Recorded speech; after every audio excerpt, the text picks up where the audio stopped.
បាទគ្រប់ជំរាបសួរត្រង់ឯកឧត្តមលោកជំទាវលោកស្រីនាងកញ្ញាម្ដងទៀតថ្ងៃនេះគឺមានថ្មមួយទៀតហើយមកធ្វើការថតបង្ហាញជូនបងប្អូនទាំងអស់គ្នាទស្សនានេះគឺជាប្រភេទថ្មហ្គែតឬមកក៏ប្រភេទកមុនកញ្ចៅក្នុងខេត្តព្រះវិហារថ្មនេះគឺសភាពសាច់សបកខាងក្រៅយើងមើលទៅថាសាច់ខូចសាច់ស្អុយសាច់ប្រេះប៉ុន្តែវាមានប្រេះមែនមិនបដិសេធទេរឿងប្រេះក៏ប៉ុន្តែមានប្រេះមានធ្នេរសល់សាច់ប្រើបានចឹងផ្នែកខាងក្រៅបែបនេះប៉ុន្តែផ្នែកខាងក្នុងដែលស្ទាប់ដែលបានបែកឲ្យយើងមើលនេះគឺបែបនេះបងប្អូនអរគ្នាអញ្ចឹងបន្ទាប់ពីសបកក្រៅទៅគឺមានសបកបន្តរហូតដល់សាច់ដែលមានសភាពសាច់កមួនយើងកាត់ទៅគឺក្នុងនេះក៏មានគ្រីស្តាល់ដែរបើតាមមើលណាប៉ុន្តែគ្រីស្តាល់មួយភាគសាច់កមួនមួយភាគហើយយើងបានបែងចែកលើសាច់ប្រេះមួយភាគសាច់ល្អមួយភាគបាននេះថាពេលយើងកាត់ទៅយើងនឹងឃើញមានសាច់ប្រេះដែលមិនអាចប្រើការបាននឹងហើយនឹងឃើញសាច់ដែលឡប់ដែលអាចប្រើការបានអញ្ចឹងប្រើការបានប្រមាណភាគរយហ្នឹងគឺអាស្រ័យទៅលើ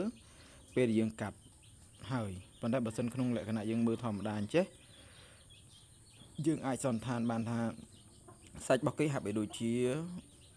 ប្រេះខ្លាំងប្រើការមិនកើតមានបងប្អូនខ្លះក៏គាត់មានការសន្និដ្ឋានមួយទៀតថាប្រហែលជាសាច់ក្នុងស្អាតហើយក៏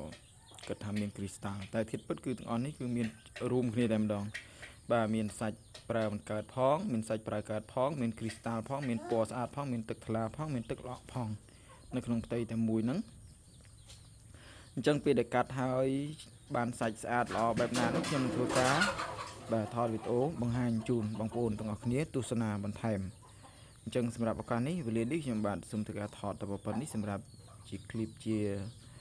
ការបង្ហាញទៅកាន់បងប្អូនដែលពេញនិយមចូលចិត្តជាទស្សនិកជនដែលចូលចិត្តការផុសការផ្សាយការបង្ហាញអំពីថ្មតាក់ទងជាមួយថ្មចេញពី page ចេញពី channel Telegram ចេញពី YouTube របស់ខ្ញុំបាទហ្នឹងហើយទាំងអស់នេះគឺជាទូទៅខ្ញុំតែងតែធ្វើវីដេអូបង្ហាញតាក់ទងទៅជាមួយថ្មតាំងពីដើមមកតាំងពីឆ្នាំ2020មក21ណា21រហូតដល់បច្ចុប្បន្ននេះបាទគឺ YouTube មាន YouTube មាន TikTok មាន page ទៅតែដំណើរការ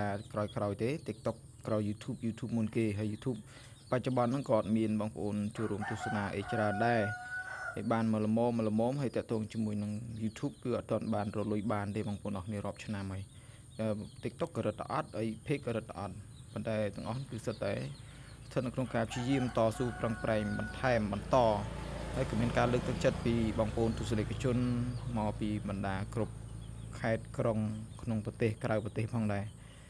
តិចហើយនឹងច្រើនដល់ប៉ុណ្្នឹងទេមិនបានបបោហូហៀអីទេណាមានបងប្អូនគាត់គ្រប់ត្រូលមួយចំនួនទូចឹងទៅហើយក៏តាក់ទងជាមួយនឹងចំណងចំណូលចិត្តរៀងខ្លួន